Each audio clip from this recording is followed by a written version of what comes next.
Yalla, trying to get it warmed up here, whether fighting or spitting. My rap style is unforgiving. Got you backing up in a defensive position, infidels, a heavy metal. It's time to go right here. It's Monday morning. We're back off the road, having some tech issues. We'll see if RBV joins us or whoever from HMG. But right now, it's Solar Hacker Hamin breaking down all your money in the bank from last night, infidels. Slammiversary, indie shows, SmackDown Live. We're back, baby. It's Hamin Media Group. YOLO! Yeah, that deep voice this morning, that on the road, overworked, underpaid, deep bass. That's what we got going on this morning. Hopefully you guys had a great weekend. I know it was crazy here in the Northeast with all kinds of intense thunder and lightning, so hopefully you guys didn't sustain any damage or anything along those lines. Got a big shout out to referee Sideburns, the wheelman, put it on a driving clinic to Jersey and back again this weekend, but he's always aces on the road, man, but it was sketchy in a couple spots, so we're doing it, man.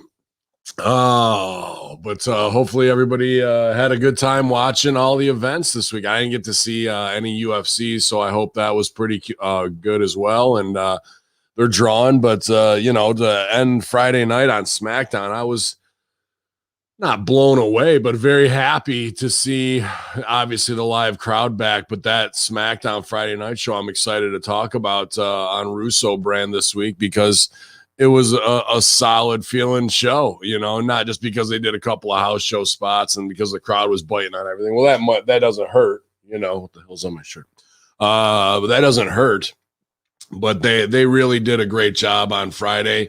I got to tip my hat to them. And then last night, I thought the show was really great. I was just so beat. I had to watch the main event this morning with the return of Juan Cena. And yeah, if you haven't watched, there's your spoiler. But obviously the sheets are blowing up this morning. So, and it's blowing up here at twitch.tv/Hamin Media and also Hamin Media Group on YouTube right now as I'm banned off my own Ben Hamin channel from going live, I think, till Friday.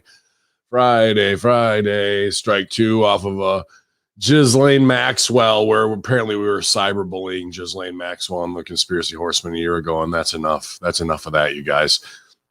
But we're getting it filled up here in the chat room. I see nobody worth remembering. My own homie Frank's Pickle Barrel asks, great to see him in Jersey and his family. He brought all the girls out and, gave me a nice gift and just a great HMG supporter. I want to really highlight Frank and say thank you there, man. It was good to see you, man. Cujo's in the house, Classified Chappie, Society Reviews, Garbax Edge tuning in live from Louisville this morning. Nobody worth remembering. Jay Hal's in the house. You know that. Kevin Murray. Classified Chappie was first out the gate this morning. Cujo, that crazy dog of war himself, is in here ready to bite somebody in the ass, man. So we're having a good time kicking it off already. I see all you guys in the chat, and whether you're on Twitch, and we actually are affiliated. So twitch.tv/Hamin Media if you want to use your, I think Google one, but Amazon Prime gives you a free subscription. You're more than welcome to subscribe there to see everything we got going on. And then also appreciated the bits you guys were cheering on SmackDown. If you're like, oh, you can take bits? Yeah, I guess so again. So yalla, until we can't, until we're kicked off the next thing. Well, we're building out Realm Network and everything else, man. But thank you for sharing everything this weekend and tuning into everything that all HMG properties have going on, whether the A show, I know the numbers are going up there. Colin reported. So thank you guys for watching with them on Tuesday nights, twitch.tv/the A show. Obviously, April Hunter and Damian Sandow having great guests, great conversations. Stevie Ray TV, MSG's on his way back. So I had to upload, and I was late, so I apologize if you're a subscriber to Patreon. Heat's on me to get those videos out there, but he'll be back in the saddle and having my back again this week. An indispensable MSG, but hopefully he's got his batteries recharged. It was good seeing him hang with his homies in Arizona and eat all kinds of good food. He's posting crabs, sushi. I was like, oh, you son of a bitch. So I fired back with a big old pizza last night. But yeah, I got to work hard this week. I'm feeling like I made shitty choices in the last week. I was doing so good for 4 weeks and kind of fell off. So we'll be back at the regiment, Stevie Richards Fitness, hardcore. I'm going to do yoga. I'm going to be sweating it, boxing, the whole nine. But yeah, man, appreciate all you guys and the beautiful people, subscribers as well. New episodes out there on Patreon and russosbrand.com talking all that real-ish. And I think Velvet had a big weekend of digital signings. I'm not sure if you guys participated in that or not, but everybody's just really working their ass off full time, man, here at HMG and on their own brands as well. The Broasters coffee flowing through my veins, getting me kicked off this morning. That tastes like Russo Bro coffee, bro. And you can get yours at thebroasters.com. Also, Zordos olive oil, keeping it real greasy up in here now, but ZordosOliveOil.com. Offshoot of Dippin' Donuts. Big shout out to Triple D, my man, over there slanging them donuts this morning, early Monday morning, keeping Central New York fueled up and ready to go. And also a big sponsor of Immortal Championship Wrestling. And we'll be back on the 31st in Rome, New York, July 31st, that is.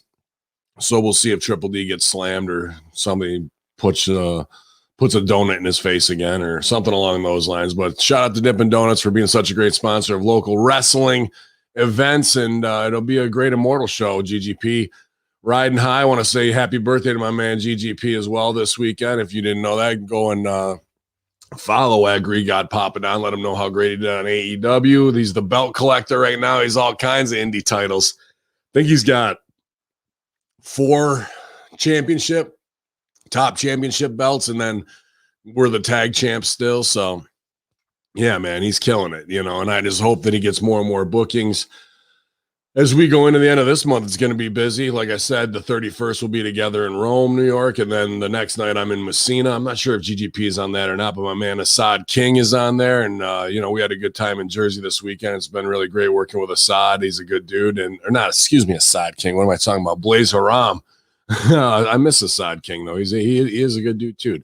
But Blaze Haram, my man Blaze, and I tore it down, beat the shit out of Merc, and it was good, man. It was a good time, and we'll be up there in Messina, New York on August 1st as well. So having a good run here to finish out the summer, hopefully, and everything goes well.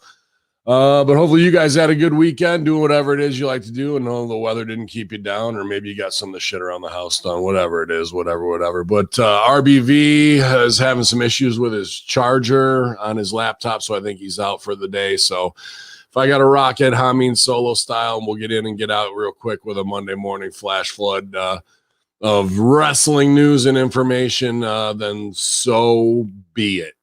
But yeah, man, so I don't know if you guys watched SmackDown. We had a good time in the SmackDown Live self-help group. I didn't have to play a ton of music because the show was actually solid all the way through. I thought it was really great being back in front of the fans. Vince coming out and doing his little bow, "Where you been, pal?" And then turn around and walk away. Like, so egomaniacal, so self-egregious. Like, let me kick off the show. I don't know what happens with these billionaires that they need to fucking be acknowledged as the real. You are my tribal chief. Yeah, we get it. That you're a billionaire who needs to fucking pop the crowd for your own ego. But I love that shit, man. It'll be a good time with Master Shoot Theater, and actually new Master Shoot Theater available on patreon.com/Hamin Media Group and Russo TWC. From Mandir, just the animations are just so goddamn hilarious. If you're not a subscriber, you want to see some clips, you can go over to Russo or Hamin Media Group YouTube. There's a couple teaser clips up there right now, but appreciate Mandir for all that phenomenal Adult Swim level animation. We got to find a way to get this to the next level, you guys, on Adult Swim or something along those lines, because it's just too goddamn funny. Oh, am I going to be in Messina? Isn't Loggins going to get jealous? I don't get the joke, but sure. Who gives a fuck if they're jealous? But yeah, Messina's way up there in the North Country, Potsdam area. So it'll be pretty interesting to see who shows up at that show. New Breed Entertainment. I should say No Breed. You should stop breeding altogether, infidels. But yeah, we played a little golf yesterday, and it's just been a big, busy weekend of being on the road. I finally got some sleep last night, so I feel back on my game. But today, tons and tons of meetings for HMG. I know I got 4 meetings, 3 things to produce, and as well as get this show done. So let's get the show on the road. Bro, you don't know Loggins and Messina. I thought you were a music guy. Are you talking Kenny Loggins? If that's like a deep cut reference, I don't know Kenny Loggins that well. Whatever. I'm fucking Wu-Tang. As I am Wu-banged out this morning. I even got my Wu pants on too. Roman Reigns, you might have heard of him. He makes a statement on his WWE Money in the Bank main event win. The champ took to Twitter overnight and issued a statement on his big MITB win. He said, the only two constants in the WWE universe, they all come back. They all acknowledge me. Nothing's different. And still hashtag Money in the Bank. Yeah. I just watched the finish this morning, and I don't know if I like that main event, to be honest with you. I mean, they were with it, but they did double run-in, and then, you know, the heel goes over clean still on distraction for Edge. So, or not double heel running, but the Mysterios and Usos interrupt after doing something on the pre-show. The Usos and Mysterios on the pre-show is good. Good heel victory. I suggest going back and watching that. But then Rollins runs down and to interrupt, and I'm like, dude, you're not the Money in the Bank winner. Why are you running down and trying to make it mean something? And I had picked him to win Money in the Bank. I think that was a mistake putting Big E over. I like the moment with Big E. The bump and the finish were great, but I think business-wise, the money is in Rollins and in the retelling of the Shield of, like, you know, Rollins being a snake and all that kind of shit. You know, it just doesn't make as much business sense, in my opinion, especially if Rollins is running in the main. To me, that means they had that set and that they switched Big E to be the winner. They were going to have Rollins win, and then they switched it last minute to have Big E win, because that last segment, the spot didn't mean nearly as much as if Rollins would have had the case. So I really think that they switched the booking there. And my pick'em challenges were pretty on. I had Nikki Ash. I had Charlotte up. I had, everything going into that. Not that I'm hot about the pick'em challenge. There's no money on it, but we have a good time with it in the Hamin Media discussion group. Thanks for everyone who's participating in that stuff. I love that kind of community building thing. Hold on 10 seconds. Cough button. Oh, 2 seconds anyway. But it just didn't have the teeth with Rollins there. So I think that might have been a 4 o'clock switch. Good moment for Big E. I'm not trying to take anything away from him, but it's him and New Day back together that means something. And especially after what I thought my favorite match booked on Money in the Bank was Lashley and Kofi, because that was just a straight one-sided serious beating. And now we have empathy on Kofi, and Lashley just looked incredible. Possibly the best Bobby Lashley we've ever seen, physically, emotionally, to come through the camera. Great stuff. And Kofi just got ragdolled, man. And it was really, really good and different instead of 50-50 booking, same old bullshit. So that was interesting. But yeah, him running down at the end and the tag team stuff in the main event, that's just too much schmaz. You can, and then even post, we have the return of John Cena. So we're doing 3, like really more than 3, because one is tag team. So we have 6 cameo appearances in the middle of our match. And I don't know, it was just too much, in my opinion, for the main event. And we had seen it all. Yeah, I thought Shanky was going to grab the case from the entrance ramp. That would have been good. He could have probably just fucking stood on the ramp and reached up and grabbed it, dude. That's what I would have done if I had 74 feet arms of arm to do it. But yeah, good time all the way around, man. So Cena got a big pop at the end. Who is the one guy down on the floor? He's got to be somebody important. The guy's got to be in his 50s, maybe 60s. He had like a light mint colored jacket on. Dude, they kept cutting to this guy, like popping every segment. They're showing this guy going, like somebody's father, and he doesn't have any kids with him or nothing. It was very Meltzer Keller-esque. And that's just weird to me. And then they kept showing some little kid with red hair who kept popping big too. And that was good on the Cena thing. He was fucking pumped. There was another good crowd shot where a lady was like, "Oh my God," after Kofi just got his fucking ass kicked real bad. And Society Reviews with a big stooge where I was going next. I guess a lot last night was going down with Hacker Hamin. I didn't think my code would work that well, but apparently the cock having a lot of troubles keeping it up last night. A lot of people having cock issues last night, logging off, and they wanted you to log off and log back in. And because when you do that, they'll probably steal your cookies and your information of everything else to do that. Could have been a planned false flag information grab, but yeah, the cock kept going down last night, left and right. People were having problems with Peacock Network. And I know we were, and we so much that referee Sideburns, who's got the legal cock, we were like, fuck this. We're going to watch wrestling .LA or wherever we went, VIP box or someplace. But really, everyone was streaming it off the cock. So even on there, the cock would go down again. So it'll be interesting to see what the excuses are. You're talking about launching a new product, and I'm not going to say that Realm hasn't had its issues with WordPress and what's going on with logins and all that kind of stuff. So I totally understand that it could be one thing or other. However, and I'm not trying to be like, well, we're the small guy and they're corporate with tons of money, but that is the true case. Why they wouldn't hire WWE Network's team that they either farmed it out to or did in-house to build that app and have them come right over and build the Peacock app to be equally as strong. I mean, the model's already there. It's just changing the graphics out. It's got to be not too hard. So Peacock, whether it's less functionality to rewind or start in real time or find anything possibly, or the scrubbing of, this isn't a, 2021. We can't have this stuff from 1985 that's racist. All that shit.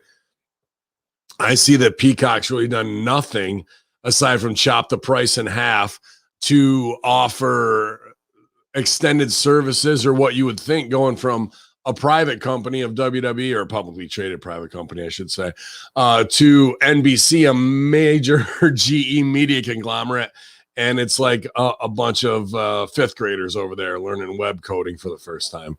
It's unbelievable. Maybe they hired the same group that did the Obamacare website, where it cost $1.5 billion and shit the bed for 2 months straight. I think that they might have really, based on what they're banning on the cock, I think it's probably the same team all the way around. But yeah, people not happy with NBC Universal last night with the stalls. And especially, I imagine that frustration was hyped because so many people were putting over how great Money in the Bank was.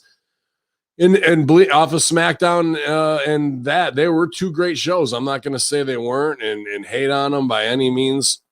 It's great to see fans back. It was great to perform in front of live fans again this weekend, that even in a small house, they're with it, they're hungry, and it gives you that shot of dopamine, that super addiction performance feeling to have that. So it's real nice to see it for AEW, to see it for WWE, to see it for the indies, and thank you to all the fans and everybody who's spending their money to bring their kids out. I know prices are going up, whether it's gas, food, electric, rent. I see my internet's shit in the bed. I'll probably pay more for that.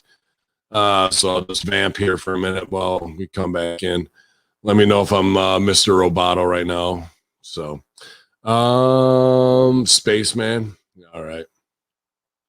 Disney Plus never has any problems. Yeah, what's the deal, man? What is the deal with what's going on? Oh, sorry guys. I just see that I got one bar. I don't want to do a bunch of shit until there we go. Coming back up. We're coming back, pal. Yeah, the cock's coming back. StreamYard, Domo Arigato. StreamYard might be being run by the cock too. Who knows at this point of what's going on. Sorry, shit. I was going someplace with that in the beginning of that, with the fans being back. Yeah, people are going to be hot with the Peacock not staying up there, because you want to experience that, that whole energy. And there were times last night that were just ridiculous. Like, there was a lot of times where they were sitting on their hands. I thought there was a lot of matches where I thought they'd be up for them, and the crowd is just sitting there. I don't know if they've lost a little bit of their, punch, or what it is that they're trying to do. But if you're watching at home and you're trying to participate and see that, you're just going to get more and more frustrated. So, yeah, man, I'm not sure what goes on with NBC, or is that, that's NBC, right? So where somebody's going to have to fucking be fired, and somebody's going to have to be put into a better position, to make sure this stuff runs. I just don't understand how you've already got it wired the right way with the WWE app, and then you're not going to do that. Society Review says the crowd only really got hot for Edge and Roman. I mean, they were up for a lot of things. They were super dead in the beginning of Charlotte and Rhea, but then they got with it with the chants. I think they said, "We want Becky" chant Andrade. And this pisses me off too. So Charlotte, I think she did like a crotch chop to her box, and then she fucking flipped off the crowd and walked around like the ring with it, and they cut to black like, oh my God, you can't show that. I'm like, dude, it's fucking pay-per-view. There's no better time to show it than that. So, dude, whether they're trying to play PG, TVG while doing whatever else, TVMA, it's just insane. Enough with the little kids and all the bullshit, man. They know what's going on. They hear all kinds of swear words every single day of their life in this downfall society. We still have to play these Quaker Christian morality plays where all the people spending the money, oh, she put her middle finger up, go to black. Dude, what is this? 1950 again? Enough. We've been through the 90s. Enough of this fucking father knows best censorship bullshit to protect 5 to 8 year olds who don't pay the bills anyway. If we're placating to that small percentage of those watching, then they can go, because their parents might buy them some stuff now and then, but they're not going to be the lifelong watchers. And if you take it away from them, they're going to want it even more. But to ruin the product and the credibility for your 18 to 49s, where you're real money spenders, to cut away on some, she put her middle finger up, oh my God. Dude, stop. Whoever's got their button on that button needs to have their hand chopped off, fucking Lannister style. It's just ridiculous insult to intelligence. Oh, excuse me.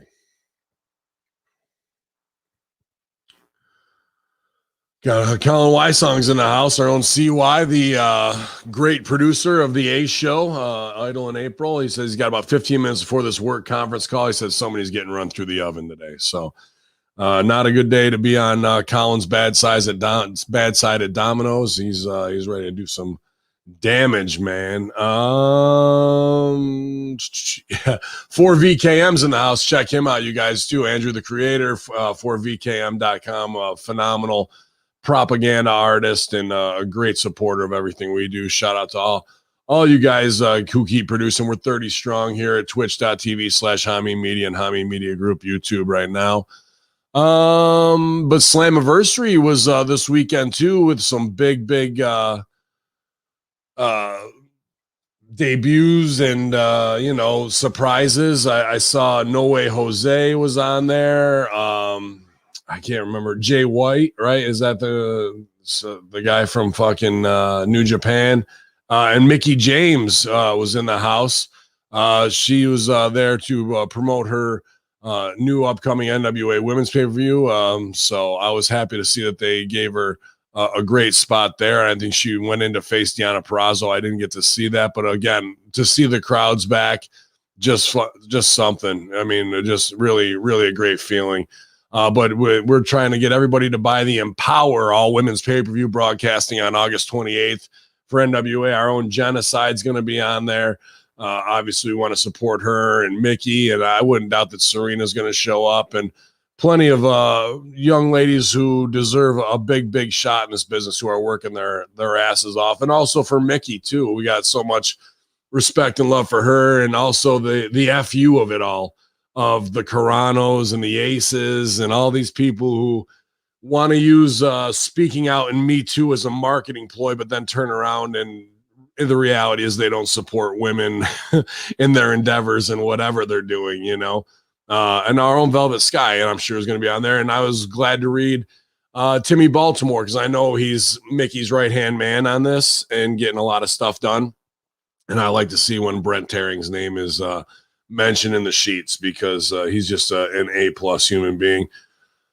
But we're doing, you know, we're gonna try and not necessarily do a watch along in that, but we want to promote it, because I don't even want to say that if it was a speculated number of 500 buys in the last NWA pay-per-view, they need to win really bad, and there's a lot of people we care about and support who are very kind of HMG and Russo brand, whether it's the beautiful people, they're all involved. So we're really going to support the hell out of that NWA Empower Mickey James show on August 28th, you guys.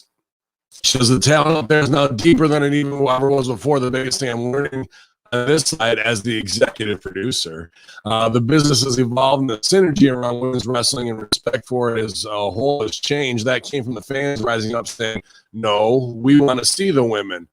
With Empower, which promises the legends and stars of tomorrow, James took to meet that demand for a veteran, though. It's far more than simply a showcase for the women's division. It's a chance to make new stars and grow women's wrestling as a whole. It seemingly offers that transition she once hoped what the others would offer, but never did. NWA is allowing James to write what might be the final chapters of her active career on her own terms. Quote, so I have the opportunity to actually do it, and do it the way I saw it, the way I feel it should go. Now I have the opportunity to prove them right or prove myself right, the superstar concludes, and I'm going with me. I'm betting on me. Well, we're betting on you too, Mickey James, doubling down. Sounds robotic. God damn it, Spectrum. I'm gonna fucking snap. I'm telling you what, man. I'm telling you what. They're just pushing me.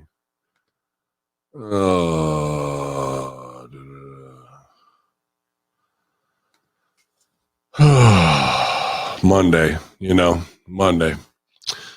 Monday. But yeah, man, to go back to other women's stuff, I thought the Rhea and Charlotte stuff was really good.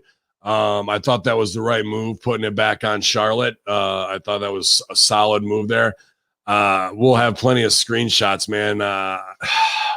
For as empowered as these women are, this sickness with plastic surgery has gone above and beyond, man. I'm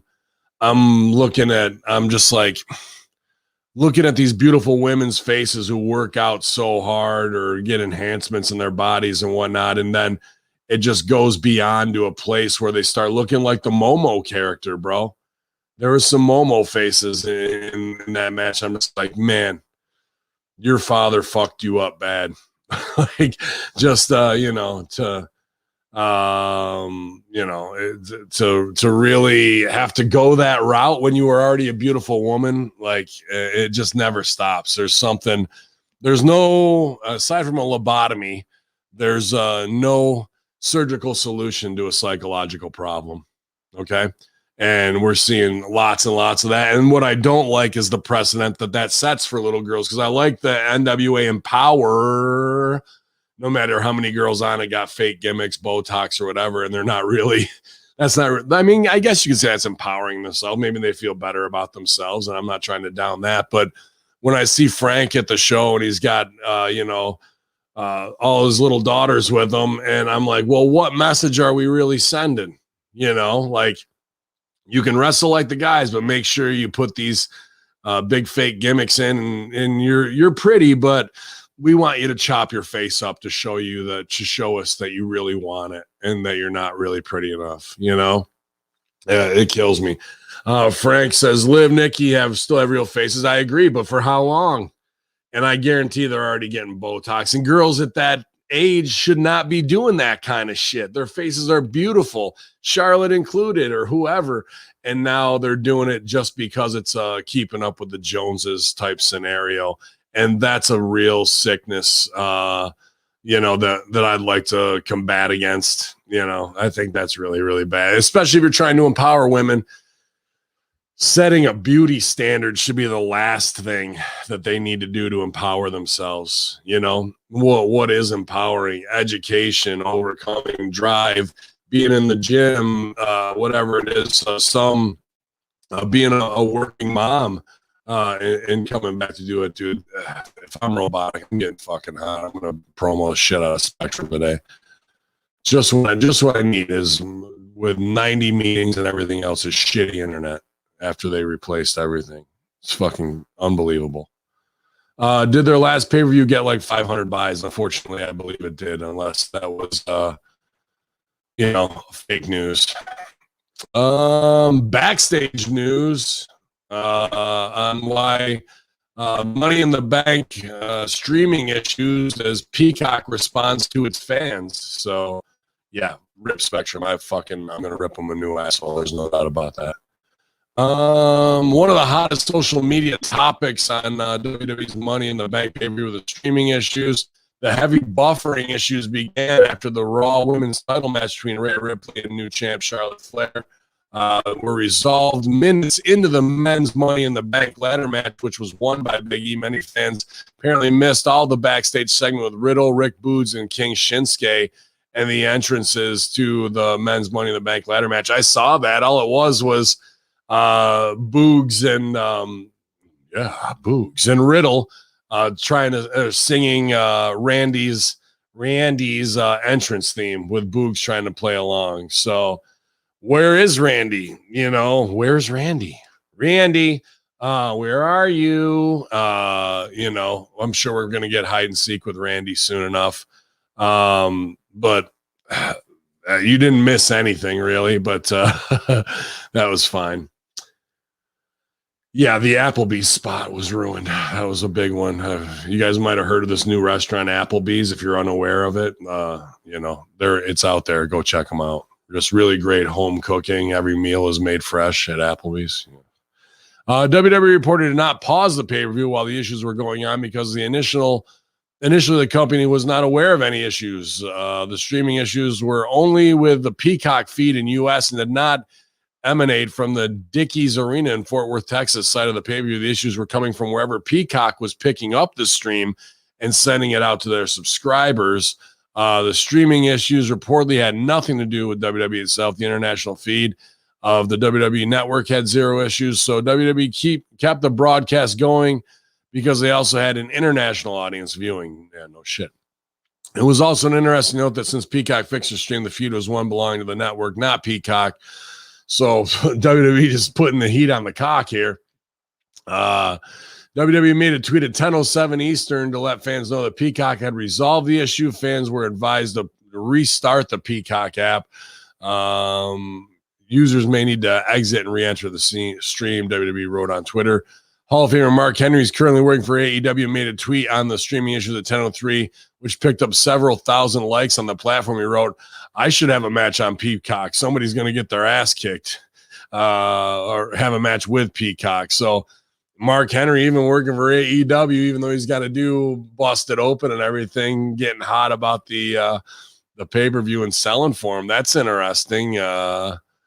Like that he's going to bat for WWE because he's hot at Peacock. I don't know. There seems like a better diss there, but is Mark Henry a double agent? That's what that makes me believe.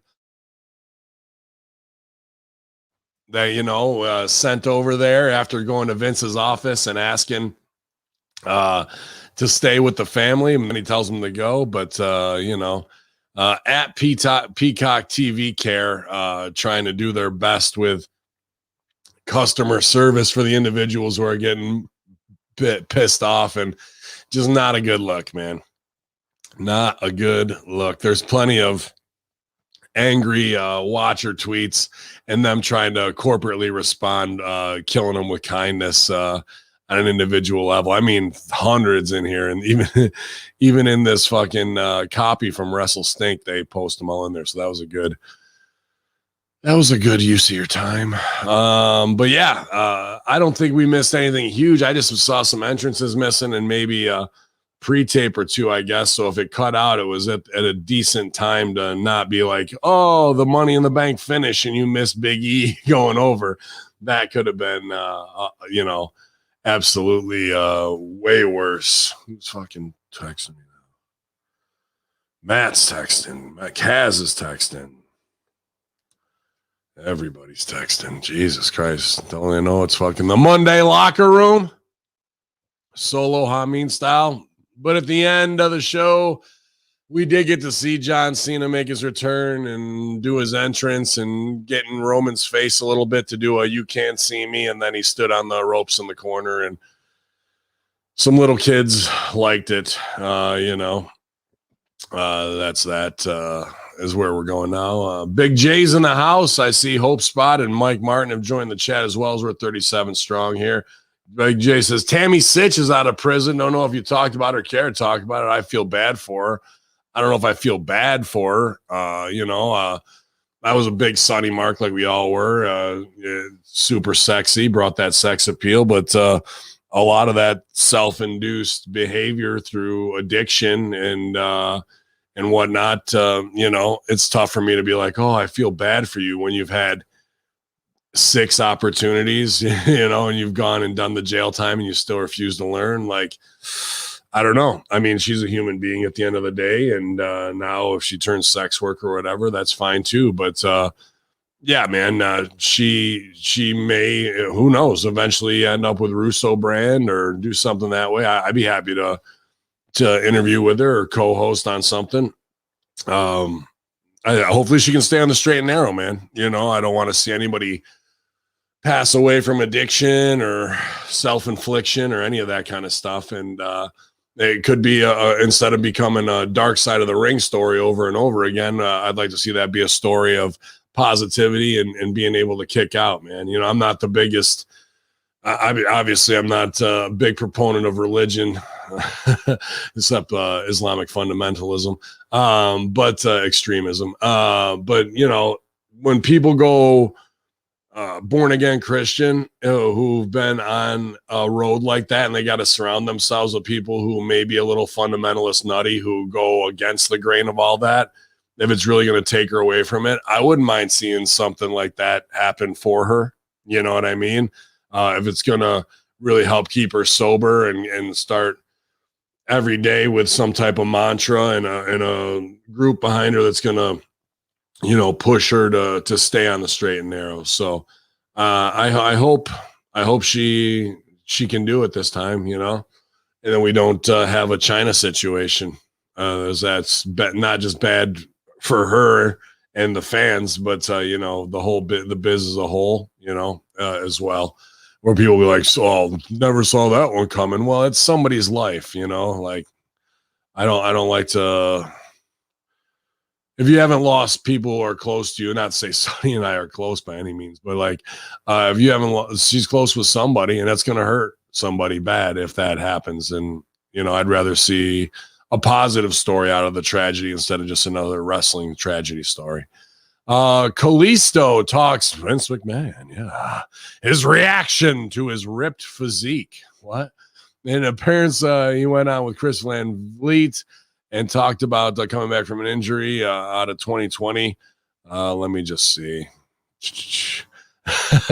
He says, so coming back, that was my major goal. I got hurt in 2019. I got COVID. I was out for 8 months. I did my own therapy, my own fitness and workouts. I started at the Performance Center here and there. My main focus was when I come back, all eyes are on me. Not only are they going to see my new look, they're going to see my new body. And that is exactly what happened. When I went to talk to Vince, I decided to show up at the Amway Center. I had a shirt on that said impossible. I wonder if he got it. So the shirt was covered, so he didn't know I was ripped. Lucha House Party, did a segment, and I got to go, and I go back, and their meeting, it was Shane and Vince. I kid you not. I turned around, and I said, hey, Vince, how are you doing? He goes, God damn, pal, you're fucking ripped. Man, that was awesome. I looked at myself and says, This is my I don't give a fuck body. Thank you, boss. Kalisto also turned the discussion about his mental health struggles in WWE, came to the realization that he wasn't happy being injured and realized he was focusing on making other people happy over himself. So now he's focused on himself. I don't give a fuck body. Does that mean like I don't give a fuck? I'll do all the growth and testosterone I need to look like a psycho super freak, because that's all that Vince really responds to, going, goddamn, pal, where's that little goddamn pepper belly who's so jacked up? Yeah, that's exactly what it means. It's we don't want steroid abusers or drug abuse and addictive behaviors around here, but we want bodies that are completely impossible to achieve without human growth hormone and testosterone regimens at the highest level. And Reigns is on it now. You can see the band of HGH growth around his forehead, and his arms are big as ever.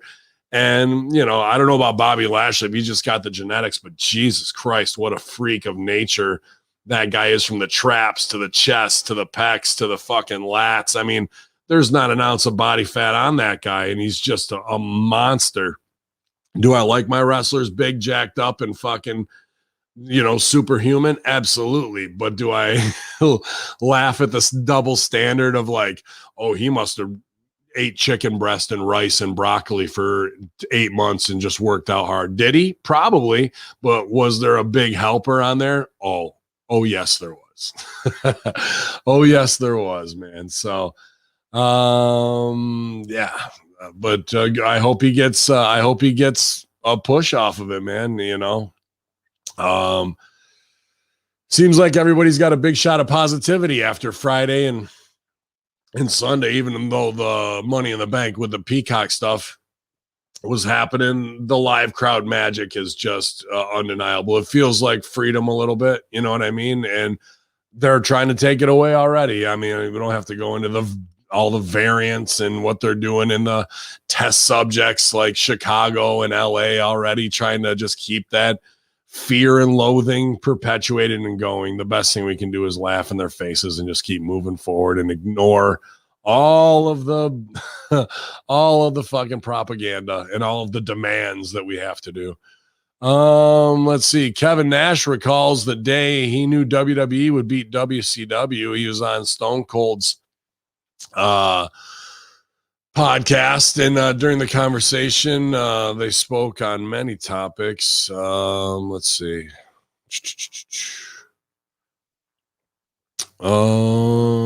Man, this is long. I'm just looking for the clip with Nash here. He says, and I won't forget the day of my life when Mike Tyson came to WrestleMania 14. Every WrestleMania match has had quality movie trailer in front of it. In case you hadn't been watching, you were caught up. Kane was shooting fire. Everybody was amazing. The next day I go to TV and I just knew, you know, man, when you watch something and you're smart to the business. I walked by Kevin Sullivan. He said, you feel that, Nash? Water got a little cold last night, hit an iceberg called WrestleMania.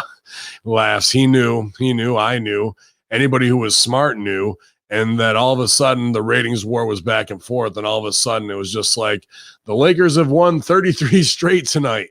So I guess that Mike Tyson segment was the one where their assholes puckered up a little bit there, but didn't work too well for AEW in both appearances, especially when you catch them yawning or when you have as coked up buddies come out and fucking act like fools in the fucking ring and expose the business. So I like all the stuff that's going on with Mike Tyson, with whether it's the Legends fights or his podcast or whatnot, but we got to use these stars properly. They absolutely did at WrestleMania 14. What an awesome moment that was.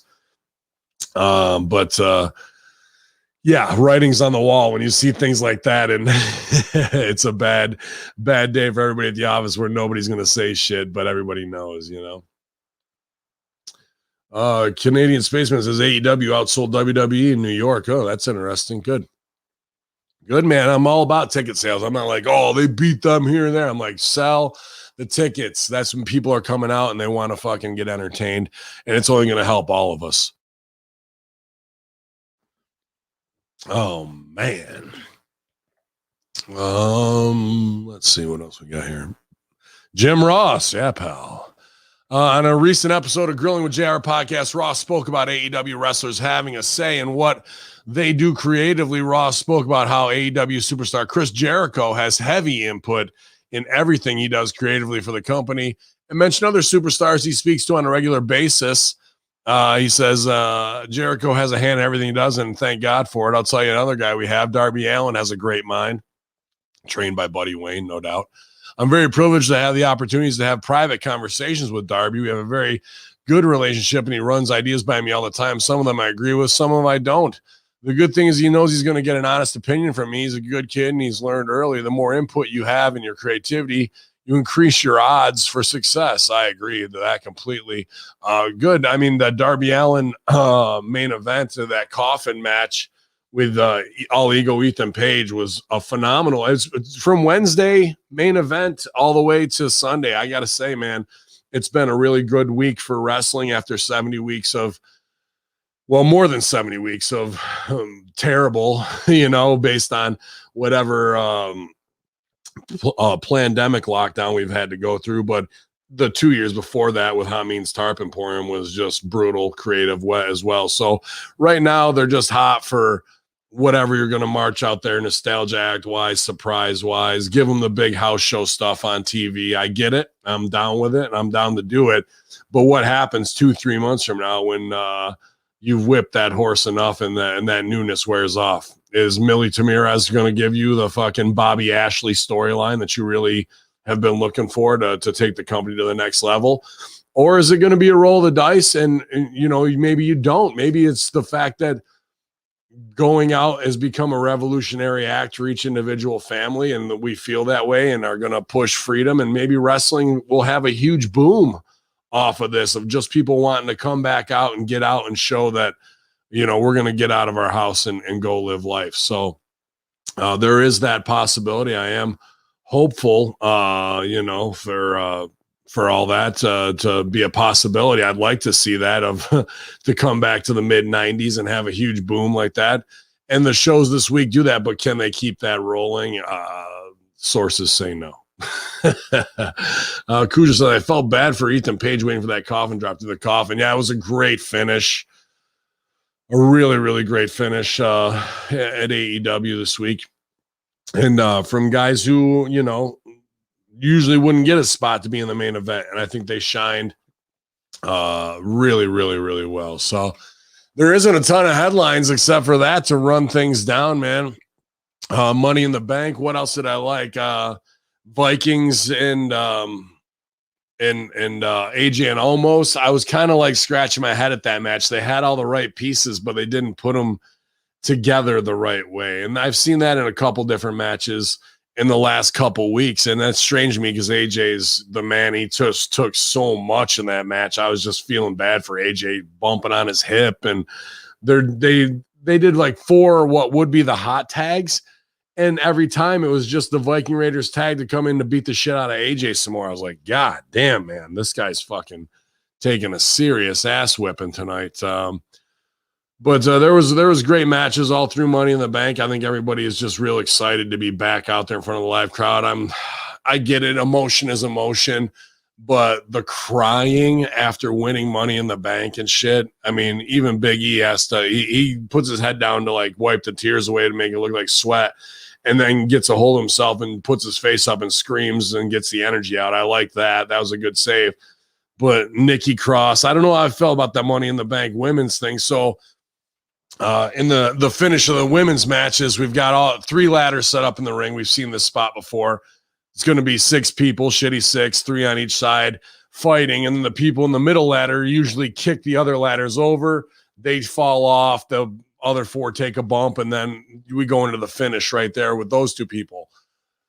So they set that spot up with all 6 of them fighting. And then Nikki Ash runs in and runs right up the back of one of the ladders while the girls in the middle are fighting on it still, and reaches over the back and just grabs the case. No high spot, no big boom finish, none of that, And that was an interesting, I don't want to say wrong choice, but like kind of a flatter choice, and it could be out of nowhere. It's believable. So I'm not going to say no, but when you've got all 6 people up there, you don't really have the spotlight on the one. And then she wins it, and which is what I predicted. I thought Lexi was going to help her, though. I thought Lexi was going to clear the way, Han Solo for Luke Skywalker's. You're all clear, kid, to blow up the Death Star. But instead, and shout out New Force Order podcast. You can check them out, you guys. Just to run up the back was a little anticlimactic. It was a different choice, and it wasn't the worst choice where I was like, ugh. It was just like, okay, instead of like, yeah, her moment, but then here's your superhero crying. We're breaking the fourth wall of like, oh my God. And that just seems, and maybe it's because I'm not there at that level and haven't been through their politics. Oh my God, with the spectrum. Unfucking believable. Through their politics and their system, but to see him crying at the end, especially when you're playing a superhero, do you see that in Captain America? Does Captain America beat the bad guys and start crying? Does Batman do that? He kicks the shit out of the Joker. Has to wipe his eyes. It's things like that are just like, come on, let's not have kids out here. Let's not be children who are marks for a phony fucking match. You knew before you were going to win. Why are you having this big rush of emotions? Like it's the real moment. Like the character's bullshit. This is really me, Nikki, or whatever the fuck her name is in real life. And like, now you're getting to see just a little, I can't stand that, bro. I can't stand that. Like, you're paid to be a top level superstar, and now you're doing your fandom mark out moment in the moment when you need to be in character the most. I'm not a fan of that. Especially if, imagine you saw Ben Hamin fucking doing some shit like that. It'd just be like instant killer, bro. The crossover of the reality that I'm a wrestler, even though I'm a wrestling fan, I'm going to mark out for my moment while it's going on. No, go to the back, go to a room where nobody's going to see you, and then be like, yes, I made it this far in my career, and fucking, do your little breakdown. But I get it. Emotions are powerful chemicals in our head, and some people, especially wrestlers who are mentally unstable, cannot handle them or catalog them or kayfabe them or whatever it is they need to do to make the scene more real. Oh, man. Give me a little drink here. Fiendish Dr. Wu says, Ya Allah this morning. As we wrap it up here on the Monday Locker Room Solo Edition. Post Money in the Bank. I'll do about 2 or 3 more minutes here. We're 41 strong in the chat. Anybody got any questions or anything they want to put out there comments-wise? I'll be happy to interact with the Hamin Media and Russo Faithful. See if we can get some shout-outs here or anything you guys want to know about.